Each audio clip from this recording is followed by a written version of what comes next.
TNEB தேர்வு எந்த மாதத்தில் எதிர்பார்க்கலாம்? இந்த ஒரு கேள்விக்கான பதில் இந்த வீடியோவில் இருக்குது. ஓகேங்களா? ஸோ இந்த வீடியோவில் நீங்கள் பார்த்தீங்கன்னா எக்ஸ்பெக்டட் மந்த் என்ன மந்த் வந்து எதிர்பார்க்கலாம், அப்புறமா தேர்வுக்கு எப்படி தயாராகலாம். நம்ம மனசு வந்து தேர்வுக்கு படிக்கவே தோண மாட்டேங்குது, நான் இந்த நேரத்தில் எப்படி சார் படிக்கிறது? இன்னொன்று சொல்லிக்கிறேன், இந்த ஒரு போட்டியில் நீங்கள் ஜெயிக்கணும் அப்படின்னா அதுக்கு நீங்கள் போராட வேண்டிய அவசியம் இருக்குது. சிலர் சொல்லலாம், சார் இலக்கே தெரியாமல் எப்படி சார் நான் ஓடுறது அப்படிங்கிற மாதிரி கேட்கலாம். அது நியாயம்தான். இந்த முறை வந்து பார்த்தீங்கன்னா இலக்கை நீங்கள் கற்பனையாக வச்சு தான் ஓடி ஆகணுங்கிறத நான் தெரியப்படுத்திக்கிறேன். Okay fine. இந்த ஒரு வீடியோ வந்து பார்த்தீங்கன்னா இது வீடியோ ஃபுல்லாக நீங்கள் பார்த்தீங்கன்னா நான் என்ன சொல்ல வர்றேன் அப்படிங்கிறது உங்களுக்கு புரியும். தயவு செஞ்சு கீழே கமெண்ட் பாக்ஸில் வந்து எப்போ எக்ஸ்பெக்ட் பண்ணலாம் அப்படிங்கிறத மட்டும் கேட்காதீங்க. அந்த கேள்வி நீங்கள் ஏன் கேட்குறீங்கன்னா வீடியோ முழுமையாக பார்க்கலனால தான் வந்து கேட்குறீங்க. ஸோ தம்ப்நெயில் மட்டும் பார்த்துட்டு கீழே வந்து கமெண்ட் பாக்ஸில் வந்துட்டு TNEB AE எக்ஸாம் டேட் வந்து எந்த மந்த் எதிர்பார்க்கலாம் அப்படிங்கிற கேள்வியை கேட்காதீங்க. வீடியோ ஃபுல்லாக பாருங்கள். இந்த வீடியோவில் நான் கிளியராக எல்லாத்தையுமே சொல்லிடுறேன். ஓகேங்களா? சும்மா இல்லாத புல்லாதையும் கம்பி கட்ட கதையெல்லாம் நான் சொல்ல போகிறது கிடையாது. எந்த மந்த் எதிர்பார்க்கலாம் அப்படிங்கிற கேள்வி. இப்போ UPSC பார்த்தீங்க அப்படின்னா ஆகஸ்ட் மந்த், ஓகேங்களா, UPSC ஆகஸ்ட் மந்த் வந்து 2ஆம் தேதி வந்து தேர்வு வைக்க போகிறோம். தேர்வுனா பர்சனல் இன்டர்வியூ வைக்க போகிறோம் அப்படிங்கிற சொல்லியிருக்காங்க. நம்ம வந்து பர்சனல் இன்டர்வியூவும் ப்ரிலிம்ஸ் எக்ஸாம்ஸையுமே வந்து பிரித்து தான் பார்க்கணும். ஏன்னா இதுக்கு வந்து ரொம்ப கம்மியான பேர் தான் இருப்பாங்க, அதுக்கு ரொம்ப அதில் லட்சக்கணக்கான பேர் வருவாங்க, இதில் ஆயிரக்கணக்கான பேர் தான் வருவாங்க. இந்த ஆயிரக்கணக்கான பேரை வந்து சமாளிக்கிறது ஒரு பெரிய இஷ்யூ கிடையாது, நான் ஒத்துக்கிறேன். ஸோ ஆனாலுமே நமக்கு ஒரு க்ளூ மாதிரி கொடுத்துருக்காங்க. என்னன்னா ஆகஸ்ட் மந்த்லேருந்து UPSC எக்ஸாம்ஸ் வந்து என்ன செய்ய போகிறாங்கன்னா கண்டக்ட் பண்ண போகிறாங்க அப்படிங்கிற அந்த தகவல் ஒன்று நம்ம என்ன செஞ்சுக்கலாம், ஒரு க்ளூவாக எடுத்துக்கலாம். அதே மாதிரி தமிழ்நாட்டில் இந்தியாவில் வந்து பார்த்தீங்கன்னா 3rd வேவ் வந்து நவம்பர் லாஸ்ட் வீக்கில் இருந்து ஸ்டார்ட் ஆகலாம், அதுக்கு வந்து தயாராகிக்கோங்க அப்படிங்கிற மாதிரியான ஒரு ரிப்போர்ட்டுமே வந்து பார்த்தீங்கன்னா சயின்டிஸ்ட் வந்து கொடுத்துருக்காங்க. ஸோ இதனால் வந்து பார்த்தீங்கன்னா நான் எதிர்பார்க்கிறது இந்த ஆகஸ்ட் மந்த்லேருந்து இந்த நவம்பர் மந்த்துக்குள்ளே தேர்வு நடக்கிறதுக்கான வாய்ப்புகள் அதிகமாக இருக்குதுன்னு நான் நம்புகிறேன். ஸோ எந்த மந்த்து எதிர்பார்க்கலாம் அப்படின்னு கேட்டிங்கன்னா இந்த ஆகஸ்ட் மந்த்லேருந்து நவம்பர் மந்த்துக்குள்ளே தேர்வை பற்றின அறிவிப்பு, தேர்வு நடத்துறதுக்கான வாய்ப்புகள் ரொம்ப ரொம்ப அதிகமாக இருக்குது. ஓகேவா? ஏன்னா இப்போ நம்ம இந்தியாவை பொறுத்த வரைக்கும் டோட்டலாக வந்து 14% தான் வந்து வேக்சினேஷன் வந்து போட்டிருக்காங்க. அதுவும் 1 டோஸ் போட்டது. டபுள் டோஸ் பார்த்தீங்க அப்படின்னா 3.3% தான் வந்து மொத்தமே வந்து இந்திய மக்கள் தொகையில் போட்டிருக்காங்க. மில்லியன் கணக்கில் நம்ம வந்து டோசஸ் வந்து எடுத்துக்கிட்டாலுமே வந்து நம்ம இந்தியாவுடைய பாப்புலேஷன் வந்து எத்தனை 131 கோடி மக்கள். ஓகேங்களா? ஸோ அப்படி இருக்கும்போது இது வந்து கொஞ்சம் இன்னும் நிறைய வந்து நம்ம ஊசிகள் போட வேண்டும் அப்படிங்கிறதா வந்து எல்லாருமே வந்து எல்லா செல்லும் வைக்கக்கூடிய ஒரு கோரிக்கையாகவும் இருக்குது. ஓகேங்களா? சரி, ஓகே. இப்போ அது வந்து பாலிட்டிக்ஸ்குள்ளே போயிடும். நம்ம வந்து என்ன செய்யலாம், இந்த ஒரு எக்ஸாம்ஸ்குள்ளேயே ட்ராவல் பண்ணலாம். ஸோ இந்த எக்ஸாம்ஸ் பார்த்தீங்கன்னா ஆகஸ்ட் மந்த்லேருந்து நவம்பர் மந்த்துக்குள்ளே இருக்கலாம் அப்படிங்கிறத ஃபஸ்ட் என்ன செஞ்சுக்கோங்க, உங்கள் மூளையில் வந்து ஸ்டோர் பண்ணிக்கோங்க. இப்போ நான் என்ன சார் செய்கிறது? இப்போ நம்ம கையில் இந்த ஜூன் மந்த் இருக்குது, அடுத்த மந்த் ஜூலை மந்த் இருக்குது. இந்த 2 மந்த் வரதுக்கான வாய்ப்புகள் ரொம்ப ரொம்ப ரொம்ப ரொம்ப கம்மி. ஏன்னா இந்த 2 மந்த் பார்த்தீங்கன்னா இப்போ தமிழ்நாட்டில் கோவிட் கேசஸ் வந்துட்டு 16,000லேருந்து 17,000க்குள்ளே இருக்குது, 16லேருந்து 17க்குள்ளே இருக்குது. இது அவங்க குறைக்கிறதுக்குள்ள முயற்சி தான் எடுப்பாங்க. டிரான்ஸ்போர்ட் விட்டுட்டாங்க அப்படின்னா கண்டிப்பாக வந்து தேர்வு வைக்கிறதுக்கான வாய்ப்புகள் இருக்குது. ஆனாலும் ஜூன் ஜூலை மந்த் தேர்வு நடக்கிறதுக்கான வாய்ப்புகள் ரொம்ப ரொம்ப கம்மியாக இருக்குது. இப்போ இந்த ஜூன் ஜூலை மந்த் நான் என்ன சார் பண்ணுறது? நான் முன்னாடியே ஒரு வீடியோ போட்டிருந்தேன். TNEB எக்ஸாம் அனௌன்ஸ் பண்ணியிருக்கும் போது நான் ஒரு 3 டைப் வந்து நான் போட்டிருந்தேன். டைப் 1, டைப் 2, டைப் 3 பீப்புள் அப்படிங்கிற மாதிரி போட்டிருந்தேன். எக்ஸாம் தயாராகக்கூடிய மாணவர்கள் வந்து 3 வகை அப்படிங்கிற மாதிரி நான் பேசியிருந்தேன். முதல் வகை அந்த வீடியோ நீங்கள் பார்க்கல அப்படின்னா டிஸ்கிரிப்ஷன் பாக்ஸில் கொடுக்குறேன், போய் செக் பண்ணி பார்த்துக்கோங்க. ஃபர்ஸ்ட் டைப் பார்த்தீங்க அப்படின்னா IAS எக்ஸாமினேஷன் ப்ரிப்பேர் பண்ணியிருந்திருப்பாங்க, கேட் எக்ஸாம் ப்ரிப்பேர் பண்ணியிருப்பாங்க. அப்புறம் குவைட் பண்ணிட்டு நான் TNEB ப்ரிப்பேர் பண்ணிக்கிறேன், நான் தமிழ்நாட்டுக்குள்ளே இருந்துக்கிறேன், அதுவும் நல்ல ஒரு பப்ளிக் செக்டார் தான் அப்படின்னு சொல்லிட்டு நிறைய பேர் சர்ச் பண்ணியிருப்பாங்க. ஓகேங்களா? ஸோ அவங்களுக்கு வந்து நான் நம்மளுடைய சேனல் சார்பாக சொல்கிற விஷயம் என்ன அப்படின்னா, நீங்கள் ஆல்மோஸ்ட் சிலபஸை ஃபுல்லாக கவர் பண்ணிட்டீங்க, நீங்கள் ஆல்மோஸ்ட் ரொம்ப வருஷமாக ப்ரிப்பேர் பண்ணிட்டு இருக்கிறீங்க, நீங்கள் ஆல்மோஸ்ட் எல்லாத்தையுமே முடிச்சுட்டீங்க. Okay fine. இருந்தாலும் நீங்கள் என்ன செய்யுங்க அப்படின்னா டெஸ்ட் சீரீஸில் அப்படியே கன்டினியூ பண்ணிட்டே வாங்க. இந்த 2 மாதம் வந்து டெஸ்ட் சீரீஸில் கன்டினியூ பண்ணிட்டே வாங்க. நீங்கள் ஃபினான்ஷியலாக வந்து அன்ஸ்டேபிளாக இருந்தீங்க அப்படின்னா பார்ட் டைம் ஜாப் பாருங்கள், நல்லது. நீங்கள் ஜாப் பார்க்குறது வந்து பெஸ்ட்டாக இருக்கும். அதே மாதிரி நீங்கள் வந்துட்டு ஃபினான்ஷியலி ஸ்டேபிளாக இருக்கீங்க அப்படின்னா உங்களுக்கு நான் சொல்கிற அட்வைஸ் கிடையாது, ஒரு ஃப்ரெண்டாக நான் பேசுகிற விஷயம் என்னன்னு பார்த்தீங்கன்னா, உங்களுக்கு இந்த தேர்வை கிளியர் பண்ணி முடிச்சுட்டு ஒரு சில விஷயங்களை பண்ணணும்னு ஆசைப்பட்டிருப்பீங்க. சிலர் சாஃப்ட் ஸ்கில்ஸ் வந்து டெவலப் பண்ணணும்னு ஆசைப்பட்டிருப்பாங்க. ஸோ அந்த ஸ்கில்ஸ் எல்லாத்தையுமே என்ன செய்யுங்க அப்படின்னா டெவலப் பண்ணுங்க. மொழி கற்றுக்கிறதா இருக்கலாம். சிலருக்கு வந்து பார்த்தீங்கன்னா இப்போ வந்து ஜெர்மன் கற்றுக்கணும்னு ஆசை இருக்கும். ஸோ ஜெர்மன் கற்றுக்கலாம். நிறையவே வந்து பார்த்தீங்கன்னா ஆன்லைன் கோர்ஸ் வந்து ப்ரொவைட் பண்ண ரெடியாக இருக்காங்க. அப்புறம் எத்தியல் ஹேக்கிங் படிக்கணும் நிறைய பேருக்கு ஆசை. பொதுவாகவே எல்லாருக்குமே வந்து எத்தியல் ஹேக்கிங் படிக்கணுங்கிற ஆசை இருந்துகிட்டு தான் இருக்குது. ஸோ அதுவுமே பார்த்தீங்க அப்படின்னா நீங்கள் என்ன செய்யலாம் அப்படின்னா இந்த ஒரு காலங்களை பயன்படுத்தி படிக்கலாம். ரெண்டாவது டைப் பீப்புள் பார்த்தீங்க அப்படின்னா ரீசெண்டாக 6 months ப்ரிப்பேர் பண்ண ஆரம்பிச்சிருப்பாங்க. அவங்க ஒரு 40%லேருந்து 60% வரைக்கும் கவர் பண்ணியிருப்பாங்க. ஸோ அவங்க கம்ப்ளீட் பண்ணி முடிச்சிருக்க மாட்டாங்க. உங்களுக்கு இது நல்ல நேரம். இந்த மாதத்தை நீங்கள் வந்து TNEB எக்ஸாம் எப்போ அப்படிங்கிற அந்த ஒரு கேள்வியில் செலவு பண்ணுறதுக்கு பதிலாக TNEB சிலபஸை 100% கம்ப்ளீட் பண்ணுங்க. பேசிக் இன்ஜினியரிங் அண்ட் சயின்ஸ் வந்து எனக்கு தேவையில்லைன்னு ஒதுக்காமல் அதையுமே படித்து முடிங்க. ட்ரிபிள் டிபார்ட்மெண்ட் நான் சொல்கிறது என்னன்னா கம்யூனிகேஷன் இன்ஜினியரிங்லையும் கம்ப்யூட்டர் நெட்வொர்க்ஸ்லையுமே வந்து ஃபோக்கஸ் பண்ணுங்க. நீங்கள் எங்கிட்ட கோர்ஸ் கேட்குறீங்க, என்கிட்ட வந்து பார்த்தீங்கன்னா எனக்கு அது தெரியாது, நான் ஓப்பனாக சொல்லணும், எனக்கு அதை பற்றி தெரியாது, நான் அதை தெரியாததை பற்றி நான் தெரியும் அப்படின்னு சொல்லி நான் நடத்தினேன் அப்படின்னா நல்லா இருக்காது. So communication engineering computer network பார்த்தீங்கன்னா ECE டிபார்ட்மெண்ட் யாராவது கிளாஸஸ் ப்ரொவைட் பண்ணுறாங்களான்னு பாருங்கள், கேட் லெக்சர்ஸ் இருக்காங்களான்னு பாருங்கள். கண்டிப்பாக வந்து அவங்ககிட்ட வந்து நீங்கள் கோர்ஸ் வந்து பர்ச்சேஸ் பண்ணிக்கோங்க. கம்ப்யூட்டர் நெட்வொர்க் அண்ட் கம்யூனிகேஷன் இன்ஜினியரிங்கையும் கவர் பண்ணி முடிங்க. அதே மாதிரி பேசிக் இன்ஜினியரிங் சயின்ஸ் என்ன செய்யுங்க, கவர் பண்ணி முடிங்க. எதெல்லாம் படிக்கலையோ அதெல்லாம் படிங்க. மூணாவது டைப் என்னன்னு பார்த்தீங்கன்னா நான் இப்போ வரைக்குமே படிக்கவே இல்லை சார், எனக்கு இப்போ வேலையும் இல்லை, நான் பயங்கர ஸ்ட்ரெஸ்ஸாக இருக்கேன், எனக்கு நான் TNEB எக்ஸாம் அப்ளை பண்ணியிருக்கேன், ஆனால் TNEB எக்ஸாம் அப்ளை பண்ணியிருக்கேன், எனக்கு இப்போ படிக்கணும்னு ஆர்வமாக இருக்குது, நான் என்ன சார் பண்ணலாம் அப்படின்னு கேட்டிங்கன்னா உங்களுக்கு இது நல்ல ஆப்பர்ச்சுனிட்டி. இதை பற்றி நான் பல மாதத்துக்கு முன்னாடி பேசிட்டேன். அதில் வந்து ஒரு சிலர் வந்து இன்ஸ்பயர் ஆகி படிக்க ஆரம்பித்தாங்க, ஒரு சிலர் படிச்சுட்டு இருக்காங்க. நம்மளுடைய கிளாஸில் வந்து கிளாஸஸ் வந்து பர்ச்சேஸ் பண்ணி படிச்சுட்டு இருக்காங்க. இன்னும் பலர் பார்த்தீங்கன்னா ஏதோ ஒரு கோச்சிங் சென்டரில் கிளாஸ் படிச்சுட்டு இருக்கிறாங்க, ஏதோ அவங்களுடைய செல்ஃப் மெட்டீரியல் வச்சு என்ன செய்யணும் ப்ரிப்பேர் பண்ணிக்கிட்டு இருக்காங்க. ஓகேங்களா? ஸோ நீங்கள் வந்து ப்ரிப்பேர் பண்ணணும்னு ஆசைப்படுறீங்கன்னா இந்த வீடியோ பார்த்து முடிச்சுட்டு நான் அந்த வீடியோட எண்டில் ஒரு சில விஷயங்கள் கொடுப்பேன், அது பாருங்கள். அது பார்த்தீங்க அப்படின்னா உங்களுக்கு ரொம்ப யூஸ்ஃபுல்லாக இருக்கும். ஸோ நீங்கள் என்ன செய்யணும் அப்படின்னா இந்த வீடியோ பார்த்து முடித்த உடனே ஒரு ஷெடியூலை போட்டு நீங்கள் ஓனாக என்ன செய்யுங்க அப்படின்னா ப்ரிப்பேர் பண்ண ஸ்டார்ட் பண்ணுங்கள். ஓகேங்களா? ஸோ இந்த 3 டைப் ஆஃப் பீப்புளுக்குமே வந்து நான் எல்லாத்தையுமே சொல்லிட்டேன். 4வதாக ஒருத்தங்க இருக்காங்க, அவங்க எப்படின்னா எக்ஸாம் நடக்காது எப்படின்னு கேட்க கமெண்ட் பாக்ஸில் வந்து கதறுவாங்க. எக்ஸாம்ஸ் நடக்காது, அப்புறம் வந்துட்டு கோவிட் தான் வந்து ஜெயிக்க போகுது, நம்ம எல்லாருமே சாக போகிறோம், நம்ம வந்துட்டு அவ்வளோதான், அப்புறம் எதுவுமே நடக்காது, அப்புறம் இந்த எம்ப்ளாய்மெண்ட் மூலமாக வந்து சீனியாரிட்டி பேஸில் எடுக்க போகிறாங்க, படிக்கிற பசங்கள்லாம் போக வேண்டியதான், அப்படி இப்படின்னு கதறக்கூடிய பீப்புள், அவங்கள நம்ம வந்து எதுவுமே செய்ய முடியாது. தேர்வுக்கு படிக்க சொல்லிட்டீங்க, ஓகே சார், எல்லாம் ஓகே, ஆனால் என்கிட்ட மோட்டிவேஷனே இல்லை சார், நான் எப்படி சார் படிக்கிறது? நான் பல வீடியோக்களில் வந்து மோட்டிவேஷனுங்கிறது கொஞ்சம் குறைச்சிட்டு நீங்கள் உங்களை பாருங்கள் அப்படி இப்படின்னு நிறைய சொல்லியிருக்கேன். இப்போ நான் உங்களுக்கு சொல்கிறது என்ன அப்படின்னா பைக்கில் செல்ஃப் போயிடுச்சு அப்படின்னா கண்டிப்பாக கிக்கர் யூஸ் பண்ணி தான் ஆகணும். அப்படி தானே? உங்களுக்குள்ள வந்து பார்த்தீங்கன்னா நிறைய பேருக்கு செல்ஃப் அப்படிங்கிறது போயிருக்கு. ஸோ கிக்கராக பார்த்தீங்கன்னா நம்மளுடைய சேனல் சார்பாக வந்து நான் டெய்லி லைவ் கிளாஸ் அப்படிங்கிற மாதிரி ஒன் டே விட்டு ஒன் டே லைவ் கிளாஸ் அப்படிங்கிற மாதிரி நான் வந்து ஆரம்பிச்சிருந்தேன்.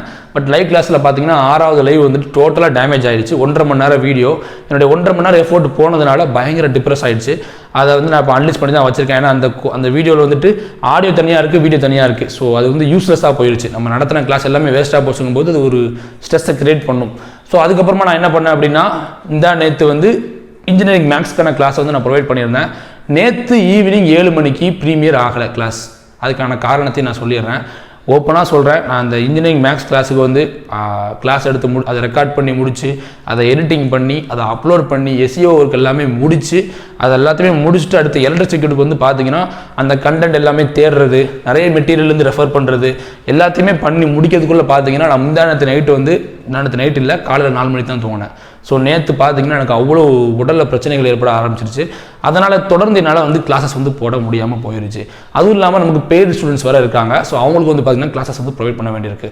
அதனால் இனிமேல் அந்த ஒரு டெய்லி கிளாஸை நான் சொல்லியிருந்தேன், சாரி மன்னிச்சுக்கோங்க, டெய்லி கிளாஸ் கிடையாது. டியூஸ்டே, தேர்ஸ்டே, சாட்டர்டே இந்த 3 நாள் பார்த்தீங்கன்னா என்ன செய்ய போகுது, கிளாஸஸ் வரப்போகுது. பட் அதுலேயுமே ஒரு சில ரெஸ்ட்ரிக்ஷன்ஸ் இருக்குது. எஸ், இப்போ நான் அந்த வீடியோவில் பார்த்தீங்கன்னா டார்கெட் அப்படிங்கிற மாதிரி போட்டு இத்தனை லைக்ஸ் வேணும் அப்படிங்கிற மாதிரி சொல்லியிருப்பேன், இவ்வளோ ஃபீட்பேக்ஸ் வேணும் அப்படிங்கிற மாதிரி சொல்லியிருப்பேன். அது ஃபில் ஆச்சுன்னா மட்டும்தான் அடுத்த வீடியோ அடுத்த செஷன் நான் என்ன செய்வேன் அப்படின்னா இந்த டேட்ஸில் போடுவேன். ஃபார் எக்ஸாம்பிள் இன்னைக்கு சாட்டர்டே, இன்னைக்கு நைட்டு வந்து நான் வந்து சர்க்யூட் தியரி நான் போட்டுருவேன். அந்த வீடியோவில் வந்து பார்த்தீங்கன்னா டார்கெட் அப்படிங்கிற மாதிரி போட்டு ஒரு சின்ன டார்கெட் வச்சுருப்பேன். அந்த டார்கெட்டை நீங்கள் ஃபில் பண்ணிட்டீங்க அப்படின்னா அடுத்து நான் என்ன செய்வேன், டியூஸ்டே இன்ஜினியரிங் மேக்ஸ்க்கான கிளாஸ் போடுவேன். அந்த டார்கெட் வந்து இந்த டியூஸ்டேக்குள்ளே ஃபில் ஆகலை அப்படின்னா அந்த கிளாஸ் வந்து டேஸ்டிக் என்ன செய்யும் அப்படின்னா மூவ் ஆகும். ஏன்னா என்னாலுமே வந்து நானும் ஒரு ஹியூமன் பீயிங் தான், எனக்குமே வந்து பார்த்தீங்கன்னா ஒரு எதிர்பார்ப்புங்கிற ஒன்று இருக்க தான் செய்யும். நமக்கு பின்னாடி சேனல் ஆரம்பித்த இன்ஃபர்மேஷன் மட்டுமே சொல்லக்கூடிய சேனல்ஸ் எவ்வளவோ சேனல்ஸ் பார்த்தீங்கன்னா வேற லெவலாக க்ரோ ஆகிருக்கு. பட் நாம் இவ்வளோ எஃபோர்ட் போட்டு அஃபீஷியலாக 250 வீடியோ வரைக்கும் இருக்குது. அன்அஃபீஷியலாக பார்த்தீங்க அப்படின்னா அன்அஃபீஷியல் கிடையாது, பெய்ட் ஸ்டூடெண்ட்ஸ்க்கு பார்த்தீங்கன்னா 500 வீடியோக்கு பக்கத்தில் நம்ம மென்ஷன் இருக்கோம்னா போட்டிருக்கோம். அப்படி இருக்கும்போதுமே இன்னும் நம்ம சேனல் க்ரோ ஆகலங்கும் போது ஒரு வருத்தங்கிறது ஏற்பட தான் செய்யும். இது நீங்கள் நியாயம் அப்படிங்கிறது தான் வந்து உணர்ந்தீங்க அப்படின்னா கீழே கமெண்ட் பாக்ஸ் சொல்லுங்கள். இல்லைனா வியூஸ்க்காக பண்ணுற நீ காசுக்காக பண்ணுற அப்படிங்கிற மாதிரி சொன்னீங்கன்னா ஒன்று நல்லா புரிஞ்சுக்கோங்க. நான் நடத்துகிற அந்த கிளாஸஸ் வந்து இந்த யூடியூப்ல நடத்துகிற அந்த கிளாஸை வந்து அதுவே ஒரு அகாடமியில் போய் நான் நடத்திருந்தேன் அப்படின்னா நிறைய ஏர்ன் பண்ணியிருக்கலாம். அது உங்களுக்கு புரியும்னு நினைக்கிறேன். நம்மளுடைய சேனல் சார்பாக சேனல் வழியாக வந்து பார்த்தீங்க அப்படின்னா எல்லா மக்களுக்குமே போய் சேரணும்னு சொல்லி தான் அங்கே நான் நடத்திட்டு இருக்கேன். ரீசெண்டாக நம்ம பேர் சொன்ன கூட ஒருத்தர் சொல்லியிருந்தாரு, நீங்கள் ஏன் சார் அந்த அகாடமியில் போய் சேரல, அந்த அகாடமி பேர் சொல்ல முடியாது, ஒரு அகாடமி சொல்லி இந்த அகாடமியில் ஏன் சார் போய் நீங்கள் ஜாயின் பண்ணக்கூடாது, தமிழில் வந்து இந்த ஒரு கிளாஸ் நடத்துறது ரொம்ப கம்மியாக தானே சார் இருக்காங்க, நீங்கள் நடத்தலாமாங்க மாதிரிலாம் சொல்லியிருந்தாங்க. பட் நான் அங்கே போய் சேர்ந்துட்டேன் அப்படின்னா இங்கே யார் கிளாஸ் எடுக்கிறது? ஸோ நிறைய பேருக்கு வந்து ஃபினான்ஷியல் ப்ராப்ளம் இருக்குது இந்த சுச்சுவேஷனில். நான் கண்டிப்பாக சேர மாட்டேன்னு சொல்லலை. கண்டிப்பாக ஃபியூச்சரில் வந்து ஏதாவது அகாடமியில் நான் சேரதுக்கான வாய்ப்புகள் ரொம்ப ரொம்ப அதிகமாக இருக்குது.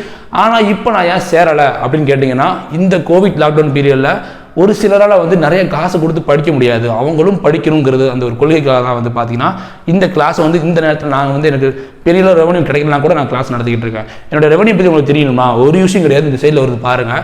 இவ்வளோ தான் எனக்கு வந்து மொத்தமே பார்த்தீங்கன்னா ரெவன்யூ வந்துகிட்டு இருக்கு. இந்த ரெவன்யூ வந்து பார்த்தீங்கன்னா 1.5 வருஷம் நான் அந்த யூடியூப்ல வீடியோ போட்டதுக்கு வந்து கிடைச்ச ரெவன்யூ வெறும் $29. இவ்வளோ தான் வந்து பார்த்தீங்கன்னா மொத்த ரெவன்யூ எனக்கு வந்திருக்கு. ஸோ இந்த ஒரு எக்ஸ்பெக்டேஷன் தப்பு இல்லை நான் நினைக்கிறேன். ஸோ நீங்கள் இந்த ஒரு டார்கெட்டை வந்து நீங்கள் ஃபில் பண்ணிட்டீங்கன்னா அடுத்தடுத்த கிளாஸஸ் என்ன செய்ய போகுது, வந்துக்கிட்டே இருக்க போகுது. ஸோ TNEB AE எக்ஸாமினேஷன், அதுவும் எலக்ட்ரிக்கல் இன்ஜினியரிங் நம்ம வந்து பார்த்தீங்கன்னா ஸ்பெஷலாக கிளாஸஸ் எல்லாமே ப்ரொவைட் பண்ணுறோம். TNEB AE மொத்த ஆஸ்பிரண்ட்ஸ் காமன் ஆஸ்பிரண்ட்ஸ்க்கு பார்த்தீங்க அப்படின்னா இன்ஜினியரிங் மேக்ஸுக்கான அந்த ஒரு கோர்ஸ் வந்து நம்ம என்ன செஞ்சுட்டு இருக்கோம் அப்படின்னா கொடுத்துக்கிட்டு இருக்கோம். இந்த ஒரு இன்ஜினியரிங் மேக்ஸுக்கான இந்த கோர்ஸோடைய ஆக்சுவல் ப்ரைஸ் பார்த்தீங்கன்னா ₹500. இந்த 250 தான் போட்டிங்க கேட்டிங்கன்னா ஆக்சுவல் ப்ரைஸ் பார்த்தீங்கன்னா ₹500. பட் இந்த ஒரு கோவிட் சுச்சுவேஷனில் லாக்டவுன் போட்டிருக்காங்க. லாக்டவுனை வந்து இப்போ எக்ஸ்டெண்ட் பண்ணியிருக்காங்க, 21 வரைக்கும் எக்ஸ்டெண்ட் பண்ணியிருக்காங்க.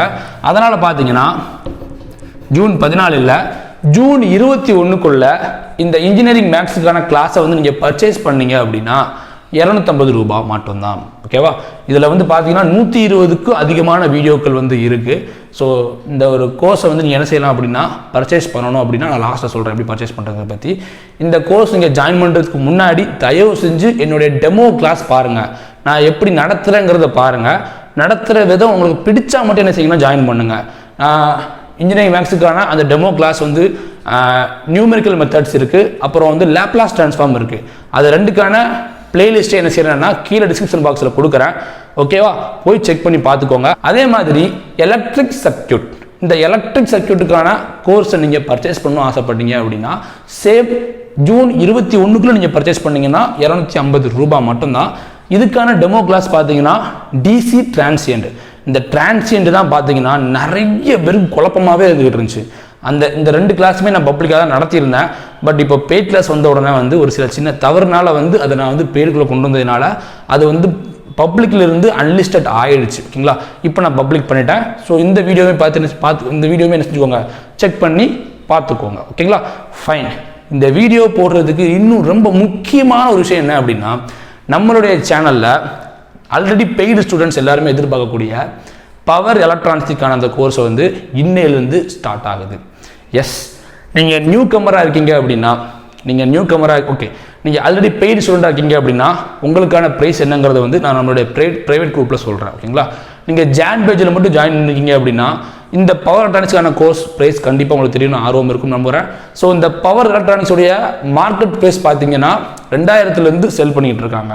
நம்மளுடைய சேனலில் பார்த்தீங்க அப்படின்னா பவர் எலக்ட்ரானிக்ஸுக்கான இந்த ஒரு ப்ரைஸ் பார்த்தீங்கன்னா ₹500. ஓகேங்களா? இதில் நான் என்னென்ன டாபிக்லாம் மெயினாக கவர் பண்ணுறதை சொல்லிடுறேன். இன்வெர்டர் கவர் பண்ணுறேன், சாப்பர் கவர் பண்ணுறேன், அப்புறம் ரெக்டிஃபயர் கவர் பண்ணுறேன். மற்ற டாபிக்ஸும் கவர் பண்ணுறேன், ட்ரைவ்ஸும் கவர் பண்ணுறேன், எல்லாமே கவர் பண்ணுறேன். பட் இந்த 3 டாபிக் பார்த்தீங்கன்னா ப்ராப்ளமேட்டிக் ரொம்ப ரொம்ப முக்கியம். ஸோ இந்த 3 டாபிக் பார்த்தீங்கன்னா நம்ம என்ன செய்கிறோம், நல்லா கவர் பண்ணுறோம், டீப்பாக கவர் பண்ணுறோம். ப்ராப்ளம்ஸ் வச்சு என்ன செய்ய போகிறோம், கவர் பண்ண போகிறோம். ஓகேங்களா? இப்போ நீங்கள் வந்து நியூ கமராக இருக்கீங்க அப்படின்னா என்னுடைய இந்த கோர்ஸ் வந்து ஜாயின் பண்ணணும் அப்படின்னா நம்ம லாக்டவுன் வந்து ஜூன் 21 வரைக்கும் எக்ஸ்டெண்ட் பண்ணியிருக்காங்க. இந்த 500 ரூபாய் பே பண்ணிலாம் நீங்கள் ஜாயின் பண்ண அவசியமே கிடையாது. அதே மாதிரி 1 மந்த் பே ஸ்டூடெண்ட்ஸ்க்கு பார்த்தீங்கன்னா 300 ரூபாய் பே பண்ணுற மாதிரி இருக்கும். நீங்கள் 500 ரூபாய் பே பண்ணணும், நீங்கள் 300 ரூபாய் பே பண்ணணும். வெயிட் ஜூன் 21க்குள்ள இந்த கோர்ஸ் நீங்கள் பர்ச்சேஸ் பண்ணீங்க அப்படின்னா, பவர் எலக்ட்ரானிக்ஸுக்கான இந்த கோர்ஸ் நீங்கள் பர்ச்சேஸ் பண்ணீங்கன்னா உங்களுக்கு நியூ கம்மருக்கு 250 ரூபா பே பண்ணால் போதுமானது. 1 மந்த் பெய்டு ஸ்டூடெண்ட்ஸ்க்கு வந்து பார்த்தீங்கன்னா 150 ரூபா பே பண்ணால் போதுமானது. இந்த 1 மந்த் பெய்டு ஸ்டூடெண்ட்ஸ்க்கு வந்துட்டு நீங்கள் வந்து ப்ரூஃப் காட்டணும். நான் இந்த ஜான் பேட்ச் குரூப்பில் இருக்குங்கிறத நீங்கள் என்ன செய்யணும், ப்ரூஃப் காட்டணும். நீங்கள் எனக்கு பே பண்ண அந்த ஒரு ஸ்க்ரீன்ஷாட்டை கண்டிப்பாக என்ன செய்யணும் அப்படின்னா காட்டணும். அப்போ தான் நீங்கள் வந்து இந்த 1 மந்த் பெய்டு ஸ்டூடெண்ட்ஸுங்கிறது வந்து எலிஜிபிளாக ஆவீங்க. ஓகேங்களா? ஆல்ரெடி 3 மந்த்ஸ் பெய்டு ஸ்டூடெண்ட்ஸ்க்கு வந்து நம்ம தனியாக சொல்லுவோம். Okay fine. எப்போவுமே பவர் எலக்ட்ரானிக்ஸ் இப்போ நான் வந்து அனௌன்ஸ் பண்ணியிருக்கேன். இது 2 கோர்ஸ் வந்து ஆல்ரெடி அவைலபிளாக இருக்குது. நீங்கள் ரெண்டுமே வந்து ஆக்சஸ் பண்ணிக்கலாம். பட் பவர் எலக்ட்ரானிக்ஸ் பார்த்தீங்கன்னா வந்துட்டு நம்ம இன்வெர்டர் கவர் பண்ணி முடிச்சாச்சு, சாப்பர் கவர் பண்ணி முடிச்சாச்சு. Okay fine. இப்போது பவர் எலக்ட்ரானிக்ஸ் கோர்ஸ் நீங்கள் வாங்கணும் அப்படின்னா அதுக்கு முன்னாடி டெமோ கிளாஸ் அப்படிங்கிறது ரொம்ப ரொம்ப அவசியமாக தேவைப்படுது. டெமோ கிளாஸ் பொறுத்த வரைக்கும் 2 கிளாஸ் கொடுப்பாங்க, 3 கிளாஸ் கொடுப்பாங்க. பட் நாம் ரொம்ப டிஃப்ரெண்ட். பவர் எலக்ட்ரானிக்ஸில் ஒன் ஆஃப் தி பார்ட்டாக இருக்கக்கூடிய சாப்பருக்கான பிளேலிஸ்ட் இந்த சைடில் எண்ட் ஸ்க்ரீனில் வரும். ஸோ இதை பார்த்து தெரிஞ்சுக்கோங்க. நீங்கள் வந்து ஆல்ரெடி பேஷண்ட் இருந்தீங்கன்னா எனக்கு வந்து இது பண்ணிக்கோங்க. இந்த ஒரு கோர்ஸை வந்து எப்படி பர்ச்சேஸ் பண்ணணும் அப்படிங்கிறத சொல்லிடுறேன். ஜஸ்ட் ஒரு நிமிஷம் மட்டும் ப்ளே பண்ணிடாதீங்க, வெயிட் பண்ணுங்கள். சைடில் வந்துகிட்டு இருக்கு எண்ட் ஸ்க்ரீனில், வெயிட் பண்ணுங்கள். சிம்பிள். எப்படி நீங்கள் பே பண்ணணும், என்னுடைய கோர்ஸ் எப்படி ஜாயின் பண்ணணும் பார்த்தீங்கன்னா, இது என்னுடைய WhatsApp and GPay number. So இந்த நம்பருக்கு என்ன செய்யுங்க அப்படின்னா எனக்கு ஒரு மெசேஜ் பண்ணுங்கள். எப்படின்னா ஃபர்ஸ்ட் இது ஜிபே நம்பரா, இந்த நம்பருக்கு 250 rupees வந்து நீங்கள் சென்ட் பண்ணி விட்டுட்டு, நீங்கள் 1 மந்த் சொன்னாந்தீங்கன்னா 150 rupees சென்ட் பண்ணி விட்டுட்டு என்ன செய்யுங்க அப்படின்னா அந்த ஸ்க்ரீன்ஷாட்டை எடுத்து இதில் போட்டிங்கன்னா, இந்த வாட்ஸ்அப் நம்பரில் போட்டிங்கன்னா நான் உங்களுக்கு ரிப்ளை பண்ணுறேன். நான் உங்களை என்ன செய்கிறேன் அப்படின்னா அந்த வெப்சைட்டில் உங்களை ஜாயின் பண்ணி விடுறேன். அதுக்கு முன்னாடி நம்மளுடைய சேனலுடைய வெப்சைட் பார்த்தீங்கன்னா www.jsmsabdul.com www.jsmsabdul.com இந்த வெப்சைட்டில் போய் லாகின் பண்ணி வச்சுக்கிட்டு இந்த எல்லாத்தையுமே என்ன செய்ய பண்ணுங்கள். ஸோ ஐ ஹோப் உங்களுக்கு நான் என்ன சொல்ல வரேங்கிறது கிளியராக புரிஞ்சுக்கும்னு நினைக்கிறேன். TNEB எக்ஸாம் எப்போ வரும் இந்த கேள்வியை கொஞ்சம் தள்ளி வச்சுட்டு இந்த ஜூன் மாதமும் ஜூலை மாதமும் தயவு செஞ்சு நீங்கள் படிக்காத கான்செப்ட்ஸ் எல்லாத்தையுமே என்ன செய்யுங்க, கவர் பண்ணுங்கள். All the very best. மறக்காமல் இந்த லிங்க்கை ப்ரெஸ் பண்ணாமல் விட்டுறாதீங்க. ஏன்னா டிஸ்கிரிப்ஷன் பாக்ஸில் கொடுத்தா கண்டிப்பாக நிறைய பேர் செக் பண்ணி பார்க்க மாட்டாங்க. அதனால் இப்போ எண்ட் ஸ்க்ரீன்லேயே கொடுக்குறது. ஸோ இந்த வீடியோ எப்படி என்ன செய்யலாம், ப்ளே பண்ணலாம்.